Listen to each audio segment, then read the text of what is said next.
Hello నమస్తే, నేను Ashok. Welcome to reality check. మాజీ ముఖ్యమంత్రి వైఎస్ జగన్మోహన్ రెడ్డి ఈరోజు నాంపల్లి సిబిఐ కోర్టుకు హాజరవుతూ వచ్చారు. ఆయన విదేశీ పర్యటనకు వెళ్ళినటువంటి నేపథ్యంలో ఆ తర్వాత కోర్టు ముందు ఖచ్చితంగా హాజరు కావాలని చెప్పినటువంటి సమయానికి సంబంధించి ఈరోజు జగన్మోహన్ రెడ్డి కోర్టులో అప్పీర్ అవుతూ వచ్చారు. ఆ తర్వాత దీనికి సంబంధించినటువంటి కేసును కూడా రద్దు చేస్తున్నామని చెప్పేసి లాయర్లు చెప్తూ వచ్చారు. అయితే ఈ అంశం మీద కొన్ని మీడియా ఛానళ్ళు, కొన్ని పత్రికలు చాలా పెద్ద ఎత్తున ప్రోపగండా చేస్తున్నాయి. జగన్మోహన్ రెడ్డి నకిలీ ఏదైతే ఆస్తులకు సంబంధించిన వ్యవహారం ఉందో ఆ ఆస్తులకు సంబంధించిన అంశం మీద మళ్ళీ విచారణ చేపట్టబోతున్నారంటే కూడా ఒక పెద్ద చర్చ జరుగుతుంది. అయితే దీనికి ఎలాంటి సంబంధం లేదు అంటూ కూడా మాట్లాడుతున్నారు. ఏదైతే ఆస్తులకు సంబంధించిన వ్యవహారం ఉందో దానికి సంబంధించి అసలు ఎక్కడా కూడా చర్చ జరగలేదంటూ కూడా జగన్మోహన్ రెడ్డి తరపున లాయర్లు కూడా చెప్తున్నారు. జగన్మోహన్ రెడ్డి సుదీర్ఘకాలం తర్వాత ఆయన కోర్టుకు వస్తూ వచ్చారు. సుదీర్ఘకాలం తర్వాత కోర్టుకు వచ్చిన నేపథ్యంలో జగన్మోహన్ రెడ్డికి హైదరాబాద్లో అభిమానులు కావచ్చు, వైసీపీ శ్రేణులందరూ కూడా ఘన స్వాగతం పలుకుతూ వచ్చారు. జగన్మోహన్ రెడ్డి కోర్టుకి రావడం వెనకాల సంబంధం ఉన్నటువంటి అంశాలకు సంబంధించి ఈరోజు ఇంటర్వ్యూలో మాట్లాడదాం. ఇంటర్వ్యూలో నాతో పాటు పార్టిసిపేట్ చేస్తున్నారు అనలిస్ట్ కేఎస్ ప్రసాద్ గారు. ప్రసాద్ గారు నమస్తే. నమస్తే అండి. సో జగన్మోహన్ రెడ్డి అంటే ముఖ్యమంత్రి అయిన తర్వాత ఎప్పుడు కూడా ఆయన కోర్టుకు అప్పీర్ అవ్వలేదు. దానికి సంబంధించి ఇప్పుడు తాజాగా ఆయన అప్పీర్ అవుతూ వచ్చారు. ఆల్మోస్ట్ సుదీర్ఘంగా ఒక 6 సంవత్సరాలు కంప్లీట్ అయిపోయింది అనుకుంటా. సో దీని మీద ఎవరికి తోచినట్టు వాళ్ళు మాట్లాడుతూ వస్తున్నారు. ఆయన కేసులకు సంబంధించి అప్పీర్ అయ్యాడు, లేదంటే ఇంకోటి అని చెప్పేసి మాట్లాడుతున్నారు. అసలు ఏంటి అసలు ఎగ్జాక్ట్గా ఈ కేసుకు సంబంధించిన పరిణామం ఏంటి? కందకలేని దురద కత్తిపేటకి ఎందుకనో సామెత ఉంటుంది. అలా ఈ తెపెల ఛానల్ వాళ్ళకి లారిన పోయిన దరిద్రాన్ని అంతటినీ ఎత్తికెత్తుకుని వీళ్ళే ఏదో వాళ్ళ సామాజిక వర్గం నుంచి జస్టిస్ రమణ గారు ఎప్పుడైతే చీఫ్ జస్టిస్ అయ్యారో అప్పటి నుంచి వీళ్ళే చీఫ్ జస్టిస్ లేపినట్టు ఫీల్ అయిపోయి ఒక కొత్త పందాకి తెరలేపారు ఈ తెపెల మీడియా. ఏది జరిగినా మేము చూసుకుంటాం, ఏది జరిగినా మేము చేసుకోవచ్చు అన్న స్పెషల్ ప్రివిలేజ్ లైసెన్స్లు తెచ్చినట్టు మీడియా ట్రయల్ చేస్తున్నారు. దానికి తోడు అక్కడికి వెళ్ళే ముసలోళ్ళు కూడా అలాగే వాళ్ళకి నచ్చదు అంటే నచ్చదు, ఎందుకు నచ్చదో మాత్రం చెప్పలేరు. సో ఇట్లా మీరు జాగ్రత్తగా గమనిస్తే ఇవాళ పూర్వపరాలు ఈ కేసుకి సంబంధించిన విషయంలో 3 విదేశీ పర్యటనల తర్వాత ఆయన పాస్పోర్ట్ సాధారణంగా, అందులో ఈసారి ఏంటంటే ఆయన అంతటా ఆయన ఒక ఆబ్లిగేషన్ క్రియేట్ చేసుకున్నాడు. తీసుకున్న స్టిపులేటివ్ టైం కన్నా చాలా ఎర్లీగా వచ్చేసాడు ఆయన. అదొక రీజన్. రెండోది దానికి ఇక్కడ వీళ్ళు దిక్కుమాల నెరేటివ్స్ ఏవైతే ఇచ్చారో ఇది ఫోన్ నెంబరే పనిచేయలేదు అలాంటివన్నిటికీ నేను చెప్తూ ఉంటాను కదా, అడుసు తొక్కనేల కాలు కడగనేలా అన్న సామెతకి వీళ్ళంతటి వీళ్ళే దొక్కుతారు, వీళ్ళే కడిగే మనకు చూపిస్తుంటారు వార్తల రూపంలో. ఈ జడ్డి సన్నాసులు చేసిన వార్తా ప్రచారానికి వాళ్ళ కోర్టుకు వెళ్ళినట్టు తృణప్రాయంగా ఆయనకి ఏమైందో మనం అందరం చూసాం. అసలు ఈడీ సిబిఐ కేసులకు సంబంధించిన దాని మీద full narratives modus of operandi open చేశారు. దాని ప్రకారం ప్రజలందరినీ దీని పక్క తిప్పి కూర్చోపెట్టి చూపించారు. అంటే అసలు విషయం ఏంటి, పాస్పోర్ట్ విషయం మీద కోర్టుకు వెళ్ళి చూపించుకుని చేయవచ్చు. జస్ట్ లైక్ అనే జనరల్ అటెండెన్స్. ఇదేమో 5-6 ఏళ్ళు బట్టి ఆయన కోర్టుకు రాలేదు, ముఖ్యమంత్రి అయినప్పుడు స్పెషల్ ప్రివిలేజ్. అదే నేను ఎందుకు చెప్పానంటే కందకలేని దొరద కత్తి. గౌరవ న్యాయస్థానాలు ఇవాళ జగన్మోహన్ రెడ్డి గారు మీరు కోర్టుకు రావాలి అంటే నేను రానని ఏమైనా వేరే ఆల్టర్నేటివ్ వేరే వ్యవస్థ తురుగా ఏమైనా ప్రభావితం చేసిన అవసరం అయితే నేను చర్చించాలి. కానీ న్యాయస్థానమే అతనికి ప్రివిలేజ్ ఇచ్చి మీరు రాక్కర్లేదని చెప్పినప్పుడు మధ్యలో వీళ్ళకెందుకు, దేనికి వీళ్ళకి ఆదేశం? ఇప్పుడు మీరు ఇంకోటి నేను ఇవాళ పొద్దున్న ఆ డిబేట్లో ఫాలో అవుతే నాకు అర్థమైంది. ఏంటి జగన్మోహన్ రెడ్డిని సిబిఐ వాళ్ళు ఏడు చేయలేకపోతున్నారు, ఈడీ ఏడు చేయలేకపోతుంది. సిబిఐ వెళ్ళి వాళ్ళు అక్కడ జగన్మోహన్ రెడ్డి తాలూకాని అవినాష్ రెడ్డిని ఎందుకు అరెస్ట్ చేయలేకపోతారు? ఎందుకు అరెస్ట్ చేయాలి? అరెస్ట్ చేసి 16 నెలలు పెట్టి ఏం చేయాలో తెలియక జుట్టు పీక్కు వస్తున్నారు సిబిఐ ఈడీ వాళ్ళు. కానీ వీళ్ళు మాత్రం జుట్టు మీద మొలకల మీద నిలిపించి దాని మీద మళ్ళీ విశ్లేషణలు. ఫస్ట్ తెలుసుకోండి అందులో ఏముందో, పూర్వపరాలు ఎందుకు పిలిచారో ఏందో తెలియకుండా ఒక స్క్రిప్టెడ్ ప్రోగ్రామ్లా డిజైన్ చేసుకుని వెళ్ళిపోతే ఎప్పటికీ ఆన్సర్లు రావు. అసలు ఆ కేసు వేరు ఈ కేసు వేరు అని చెప్పి క్లియర్ కట్గా అర్థమవుతుంది. రెండోది సిబిఐ ఈడీ కేసులకు సంబంధించిన అవసరంలో ఆయన కేసులు ఎక్కడ ఉన్నాయో కనీసం ఆ కోర్టు ఏదో కూడా తెలియదు తెంగరోళ్ళకి. Nampally court Nampally CBI court ఉంది కాబట్టి అన్ని సిబిఐ కోర్టులో నడిచిపోతాయని చెప్పేసి అనుకుంటున్నారా? ఏం చెప్పాలి దానికి? ఆయన వెళ్ళింది ఎక్కడికి సార్? సిబిఐ కోర్టుకు వెళ్ళారు, జస్ట్ అపీర్ అయ్యారు. ఆ కేసుకు సంబంధించి చూసి నాంపల్లి కోర్టు ఎక్కడ ఉంది? అది వేరే ఇది వేరే చాలా దూరం కదా, అది కూడా తెలియదు. సో ఇలాంటి విషయాల మీద ప్రజలకి ఎంతకని మనకేంటంటే చిన్న మిల్లీగ్రామ్ డొక్కి ఇచ్చారు దీంతో నీళ్ళు నింపరకుండాని, వాళ్ళకేమో ఏడిచి పెద్ద సెంటెక్స్ ట్యాంకులు కట్టి ఇచ్చారు, వార్తలు తండోపతండాలుగా దాంట్లో వేయండి అని వేస్తున్నారు వాళ్ళు. జనాలకి ఏం అర్థం అవుతుందో ఏం చేయట్లేదో అర్థం కావట్లేదు. ఇవాళ ఆడు ఇంకో తెప్పలే చూడ కెరసాల బంక్ కూడా అయితే ఒకలాగా చేస్తుంటే వీళ్ళు పెట్రోల్ బంక్ కూడా ఛానల్ అయితే మరీ దారుణం. వీళ్ళందరూ ఆంధ్రప్రదేశ్ నుంచి వచ్చిన వాళ్ళే. మరి ఆంధ్రప్రదేశ్ నుంచి రాకపోతే ఎక్కడి నుంచి వస్తాయి? ఇక్కడ తెలంగాణలో పార్టీ ఉంది టైంకి. కానీ వీళ్ళు కోతులు ర్యాలీ చేసిన సంఘీభావం ప్రకటించిన వాళ్ళు అందరూ మాత్రం తెలంగాణలో తెలుగుదేశం పార్టీ లేదు. ఇక్కడ వీళ్ళ పార్టీకి లేని వాళ్ళు మాత్రం సంఘీభావం ప్రకటించిన కోతులు వాళ్ళందరూ వాళ్ళేట. సెటిలర్స్ అందరూ కూడా భావోద్వేగానికి లోనేరు. మరి ఇక్కడ కూడా సెటిలర్స్ కూడా ఉంటారు కదా. వైఎస్ఆర్సీపీ సెటిలర్ ఓన్లీ తెలుగుదేశంకే చంద్రబాబు నాయుడు గారి దయవల్ల సాఫ్ట్వేర్ ఉద్యోగం వచ్చింది కాబట్టి వాళ్ళే సెటిలర్. చూసుకున్నారా ఆ డిస్క్రిమినేషన్? నా లోకల్ నాన్ లోకల్ డిస్క్రిమినేషన్ ఒకైతే సెటిలర్స్ లో కూడా డిస్క్రిమినేషన్ తెచ్చేంత సామర్థ్యం ఆడికి ఆ పెట్రోల్ బంక్ కొడికి. సరే వాళ్ళ గురించి వదిలేండి. వార్త చెప్పాలి కదా మనం. వార్త ఓకే, అంత తెగించాడు చెప్పేస్తుంటే అరే వాస్తవానికి ఇక్కడ లోకలైట్సే కదా పరిగెడతారు ఖచ్చితంగా. లేదంటే ఇప్పుడు మళ్ళీ మీకు చెప్తున్నా, నాంపల్లి కోర్టులో లేకపోతే సిబిఐ కోర్టుకి అవినాష్ రెడ్డి వస్తాడు. There are set of people Proddatur నుంచి, వేంపల్లి నుంచి, కడప నుంచి, పులివెందుల నుంచి ఖచ్చితంగా ఒక బేర్ మినిమం అటెండెన్స్ ఉంటుంది. ఒక 200 మంది పైచిల్క వాళ్ళు ఇక్కడ ఉండే వాళ్ళు ఉంటారు కదా. ఇక్కడ ఉండేవాళ్ళు కాదు, ఊరు నుంచి స్పెసిఫిక్ గా రాత్రి బస్ చేసుకుని వస్తారు వాళ్ళు పాపం, బస్సులో టికెట్లు తీసుకుని. ఓకే, వాళ్ళ కేవలం వాళ్ళ నియోజకవర్గంలో వాళ్ళ ఎంపీ గారికి కన్సర్న్ వాళ్ళు అలా స్వచ్ఛందంగా తరలిచ్చి జగన్మోహన్ రెడ్డికి లేకుండా ఎందుకుంటారు? వీళ్ళ బాధ అంతా ఏంటంటే వాళ్ళు అప్పుడు నంద్యాలలో అరెస్ట్ చేసినాడు. ఎక్కడైనా చంద్రబాబు నాయుడు గారి గురించి సంఘీభావాలు ప్రకటించిన వాళ్ళు ఎక్కడైనా ఉన్నారు మీకు తోపడకి? చిలకలూరుపేట తర్వాత అది కూడా మా శ్రవణ్ గారి ధర్మం అని. రియల్ లాయలిస్ట్ శ్రవణ్ కాబట్టి అక్కడ చేయగలిగాడు ఆయన. మిగిలిన సో ఈ డిస్పారిటీ, ఈ కంపారిజన్స్ ఎక్కడైతే మనకి ఉంటాయో బాగా ఎక్కువ అవుతుంది. అప్పుడు ఏం చేయలేకపోయిన నిస్సహాయ స్థితిని ఇప్పుడు ఏంటంటే నెగిటివ్తో బుల్డోస్ చేద్దామని కొడుతూ ఉంటారు. సో ఓవరాల్గా డిశ్చార్జ్ పిటిషన్లు, సిబిఐ, ఈడీ కేసుల మీద జగన్మోహన్ రెడ్డి మీద ఈ రోజుకి అది రీఓపెన్ అవ్వలేదు. దానికి సంబంధించిన డిశ్చార్జ్ పిటిషన్లు డిస్మిస్ చేయలేదు. దాని తర్వాత జరిగే ఛార్జ్ షీట్కి సంబంధించిన ఆర్గ్యుమెంట్స్ స్టార్ట్ అయితే అప్పుడు ఏదైనా జగన్మోహన్ రెడ్డి రావాలి వద్దు అని కోర్టు డిస్కషన్. కానీ దీంట్లో స్పెసిఫిక్ గా 3 ఫారెన్ ట్రిప్పుల తర్వాత పాస్పోర్ట్ విషయంలో వచ్చిన సబ్మిషన్ కోసం వచ్చింది తప్ప అటెండెన్స్ ఇస్ నథింగ్ బట్ నేను మళ్ళీ ఇండియాలో ఉన్నాను సార్ అని. న్యాయస్థానంలో రోజు పేపర్లు చూసి జగన్మోహన్ ఎక్కడ ఉన్నట్టు తాడేపల్లిలో ఉన్నట్టు మీకంటే పని పోవట్లేదు. కానీ గౌరవ న్యాయస్థానంలో జస్టిస్ గారు ప్రొసీజర్ ఉంటుంది కదా, ఆ ప్రొసీజర్ ప్రకారం వెళ్తారు. రెండోది ఏంటంటే మీలా వ్యవస్థను శాసించే స్థాయిలో ఎవరు ఉండరు. మీకు మీరే ప్రివిలేజెస్. ఎందుకంటే ఒకసారి నాకు తెలిసి కర్నూలు కోర్టుకి పిలిస్తే వెళ్ళారో లేదో కూడా తెలియకుండా మేనేజ్ చేసే అంత మేనేజ్మెంట్ స్కిల్స్ మీ దగ్గరే ఉంటాయి. మూడో కంటికి తెలియకుండా. ఇది సరే, ఈరోజు దీనికి సంబంధించి జగన్మోహన్ రెడ్డి తరపు లాయర్లు బయటకు వచ్చి చెప్పారు ఈ కేసుకు సంబంధించి ఏం లేదు, ఇది క్లోజ్ అయిపోయింది, ఆయన అపియర్ అయ్యాడు, ఒక సంతకం పెట్టాడు, కథం అని చెప్పేసి చెప్పారు. అంతే. ఇప్పుడు మళ్ళీ ఏదైనా ఫారెన్ ట్రిప్ వెళ్తే అది కూడా మళ్ళీ 3 ట్రిప్పుల దాకా ఎగ్జామ్షన్ ఉంటుంది. ఓకే, ఇప్పటికైనా అర్థం చేసుకుంటారు. Right, read in between the lines. Otherwise court may also ask, మీరు ఈ ట్రిప్ అయిపోగానే వచ్చి మాకు పాస్పోర్ట్ చూపించండి, ఒకసారి సంతకం పెట్టాలండి అనొచ్చు. ఈ 2 కానప్పుడు ఓకే హైపోథెటికల్ గా ఇది మూడో ఫారెన్ ట్రిప్ కంప్లీట్ చేసినంత ఆయన గౌరవ న్యాయస్థానానికి వచ్చారు. దీని ముందు 3 ఆయనకి ప్రివిలేజ్ ఇచ్చినట్టే కదా. ముఖ్యమంత్రి ఉన్నప్పుడు చాలా జరిగాయి. ముఖ్యమంత్రికి వైట్ పాస్పోర్ట్ ఉంటుంది, please understand. White passport will always have a special discussion. ఆ మాట దానికి నరేంద్ర మోడీ గారిని అమెరికా రానివ్వకుండా చేస్తామని చెప్పి ఇవ్వలేదు ఆయనకి ముఖ్యమంత్రి టెన్యూర్లో. తెలుసా మీకు? ఆయన ప్రధానమంత్రి అయిన తర్వాత చచ్చినట్టు పంచేంద్రియాలు మూసుకొని పిలుస్తున్నారు ఆయన్ని. మీకు అర్థమైందా? సో దానికి ఉండే ఆబ్లిగేషన్స్, దానికి ఉండే ఆబ్లిగేషన్, దానికి ఉన్న privileges. That is not an obligation, it is a privilege. As a chief minister, as a prime minister, privilegation question చేయడానికి మీరెవరు? అందుకే మిమ్మల్ని తపేలా ఛానల్ అంటారు.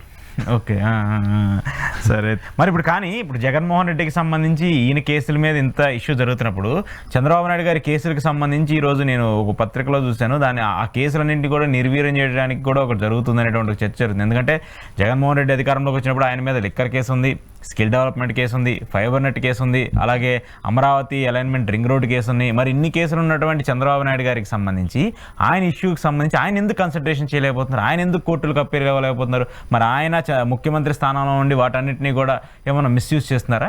జరుగుబాటు అంత సుఖం మరొకటి లేదని ఒకటి ఉంటుంది. జరుగుబాటు జరుగుతున్నప్పుడు మీరు ఏం లేదు. ఇప్పుడు ఇదే సాక్షి పేపర్ కూడా కూర్చొని ఇదే పని రాసాడు అనుకోండి, అప్పుడు మనం మాడాలి. ఎన్ని స్టేలు ఉన్నాయి, ఎన్ని వేకేట్ అయ్యాయి, ఎన్ని బెయిల్ మీద ఉన్నారు, ఇవన్నీ ఎవరైనా ఎప్పుడైనా డిస్కషన్ అవుతుందా? వీళ్ళు స్పెసిఫిక్గా చూడండి, వాళ్ళ రాజకేష్ రెడ్డి గారి బెయిల్ విషయం, లేకపోతే మిథున్ రెడ్డి బెయిల్ విషయం, ఇవన్నీ తిరిగి రెగ్యులర్ బెయిల్ వేసుకోండి. చంద్రబాబు గారికి కూడా ముందు కండిషనల్ బెయిల్ ఇచ్చి తర్వాత అది రెగ్యులర్ బెయిల్ అవుతుంది. ప్రొసీజర్, ఆ ప్రొసీజర్ని కూడా వీళ్ళు ఎలా హైలైట్ చేస్తున్నారు చూడండి. ఓకే, చంద్రబాబు గారికి ఫస్ట్ కండిషనల్ బెయిలే కదా, మీకు వెనకాల అంబులెన్స్ ఉండాలి, ఇవన్నీ కండిషన్స్ పెట్టే ఇచ్చారు కదా. ఏది తర్వాత అసలు ఆయనకి ఇచ్చిన హెల్త్ దాని మీద హెల్త్ బెయిల్ అది రెగ్యులరైజ్ అయిపోయింది. ఇప్పుడు రెగ్యులర్ బెయిల్ మీద ఉన్నారు ఆయన. దాన్ని మాట్లాడమంటే ఈవెన్ జగన్మోహన్ రెడ్డి కూడా రెగ్యులర్ బెయిల్ మీద ఉన్నాడు. అదే సార్, నీకైతే ఒకలాగా, వాళ్ళకైతే ఒకలాగా. ఇప్పుడు జీవీడీ కృష్ణమోహన్, ధనంజయ రెడ్డి అందరికీ కండిషనల్ బెయిల్ అని అన్నారు. వాళ్ళు రెగ్యులర్ బెయిల్ వేసుకున్నారు. కోర్టులో ఏమొస్తుందో రేపల్లుండి వస్తుంది అది. కానీ వీళ్ళకి అప్పటిదాకా ఆగదు కదా, షుగర్ కదా. ఓకే, మరి ఏంటి ఇప్పుడు చంద్రబాబు నాయుడు గారి కేసులు ఏమవుతాయి సార్? ఏమవుతాయి? గతంలో ఉన్న కేసులన్నీ స్టే ఆర్డర్లు ఏంటి బెయిల్ మీద ఉన్నవి అన్నీ ఏమయ్యాయి? అలాగే అవుతాయి.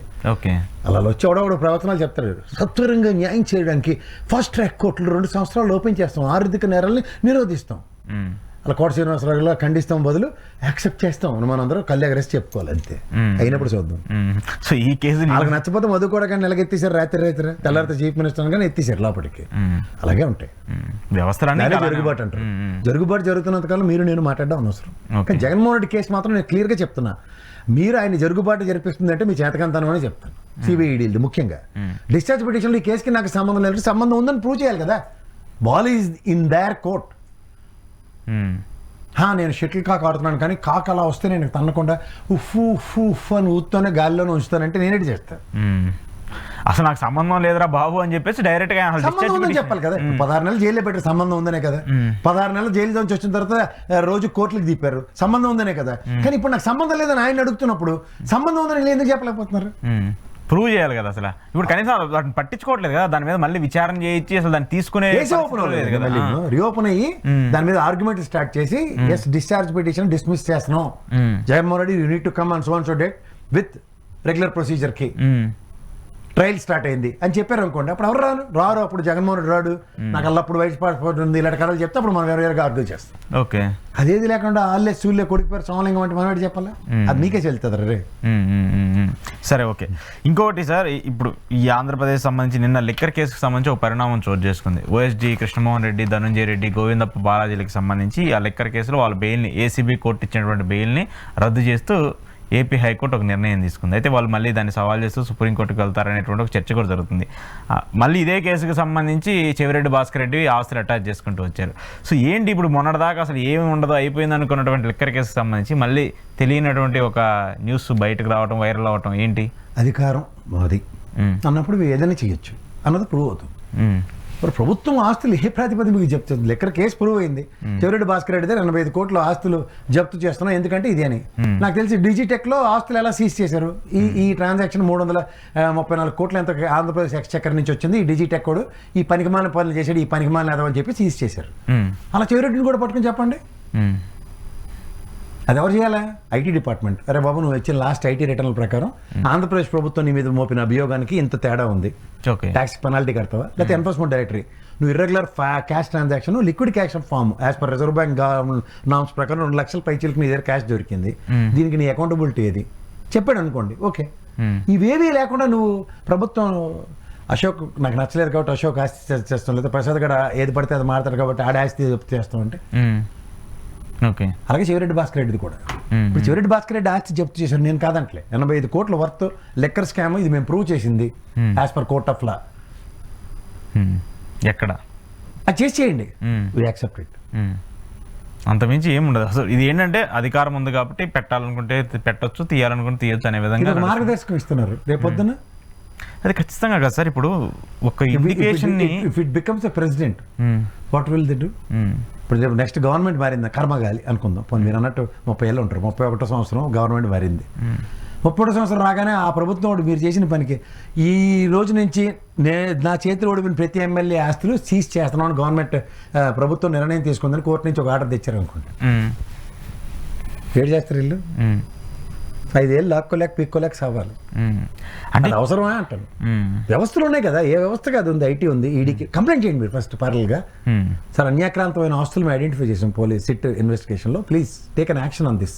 అలా యాక్షన్ ఫ్రంట్ చూద్దాం. ఎందుకంటే నేను డిజిటెక్ సంబంధించిన ఆస్తులు జప్తులో జిఎస్టీ కౌన్సిల్ ఈడీ ఇన్వాల్వ్మెంట్తో అది ఆస్తులు జప్తు జరిగింది. ఇక్కడ సో ఇక్కడ అదేం లేదు, ఇక్కడ అంతా కూడా స్టేట్ కంపారిజన్ తెలుసుకుంటే చాలా ప్రజలు. కానీ సార్ ఇక్కడ పోలీసుల తీరు అనేది పక్కన పెట్టేసేస్తే, కోర్టు ఇచ్చేటువంటి డెలిబరేషన్స్ కూడా పక్కన పెట్టేసేస్తే, ఈ అరెస్టులు ఇవన్నీ చూస్తున్నప్పుడు రీసెంట్గా వెంకటరెడ్డి లాంటిది వాళ్ళు కావచ్చు, అసలు మాట్లాడారని చెప్పేసి తీసుకెళ్ళి అరెస్ట్ చేయటము, ఎత్తుకెళ్ళి పెట్టడము, ఇవన్నీ చూస్తున్నప్పుడు ఈ వ్యవస్థని దారి మళ్ళీ ఇచ్చేసి ఎక్కడికో తీసుకెళ్తున్నారు. రేపు నెక్స్ట్ మళ్ళీ గవర్నమెంట్ మారితే ఇంతకంటే ఎక్కువ చేస్తారు కదా. నేను ఒకటి చెప్పదలుచుకున్నాను సార్ పబ్లిక్ డొమైన్లో. అంటే సాధారణంగా ఇప్పుడు తెలంగాణలో వచ్చి అరెస్ట్ చేస్తున్నారు. ఉదాహరణకి వెంకటరెడ్డి విషయమే మాట్లాడదాం. అంటే వాళ్ళ లీగల్ టీమ్ వీకా స్ట్రాంగ్గా అన్నది వాళ్ళకే వాళ్ళని ఇంట్రాస్పెక్ట్ చేసుకోమనండి. 108కి కాల్ చేసి, సారీ 108 100కి కాల్ చేసి వాళ్ళ వైఫే జగన్ అతను బయట తీసుకెళ్ళి ఎవరో అంటే గుర్తు తెలియని వ్యక్తులు పోలీసులు అని చెప్పారు. మా హస్బెండ్ తీసుకెళ్లారు. దిగ్బంధం అయిపోయింది కదా కుకట్పల్లి రేడియస్ అంతా. 108 ఎలా స్పందిస్తుందో మనకు తెలుసు. 100 పెట్రోల్ బంక్ ఛానల్ అడగండి, అడిగితే 10 నిమిషాలు ఎలాగొచ్చారో తెలుస్తుంది ప్రూఫ్లకి. రెండోది 11 గంటలకు కోర్టు 10 గంటల కోర్టు తీస్తారు. హైకోర్టులో చేతులు కట్టుకుని నిలబడి ఏడుస్తూ వాళ్ళ భార్య లేకపోతే ఎవరైనా, సార్ మాకు ఇలా గుర్తు తెలియని వ్యక్తులు వచ్చి మా హస్బెండ్ తీసుకెళ్ళిపోయారు సార్, నాకు సక్రమ ప్రొటెక్షన్ కావాలి, వాళ్ళు ఏమో తాడిపత్రి పోలీసులు అని చెప్పారు. ఇన్స్టెంట్గా ఎంఆర్ఓకి కలెక్టర్ గారికి అక్కడికి ఇన్ఫర్మేషన్ వెళ్తుంది కదా, మెజిస్ట్రేట్ గారి దగ్గర నుంచి లేకపోతే సుప్రీం హైకోర్టు జస్టిస్ గారి దగ్గర నుంచి. నోటీస్ ఇవ్వకుండా అన్న దగ్గర మనకందరికీ లా తెలుసు కదా, 41A నోటీస్ ఇచ్చిన తర్వాత 48 hours తర్వాత ఎంక్వైరీ చేసి కదా అరెస్ట్ చేయాలన్నది. ఈ 2 డొల్లతోనం బయటపడి ఉంది కదా. ఇది హెన్స్ఫోర్త్ ఇది ఒక్క ప్రికాషన్ తీసుకుంటే బాగుంటుంది అనిపిస్తుంది నాకు. ఓకే, ఎవరైనా ఇలాంటి ఇన్సిడెంట్ జరిగినప్పుడు. తర్వాత ఇక్కడ లోకల్ పోలీస్కి చెప్పలేదు అసలు. ఈ నాట్ ఓన్లీ దిస్ కేసు, ఈ చాలా విషయాల్లో కూడా ఇన్ని ప్రొసీజరల్ డీవియేషన్స్ ఉన్నప్పుడు గౌరవ న్యాయస్థానం ప్రతిస్పందించింది బ్రహ్మాండంగా ఉంటుంది కదా.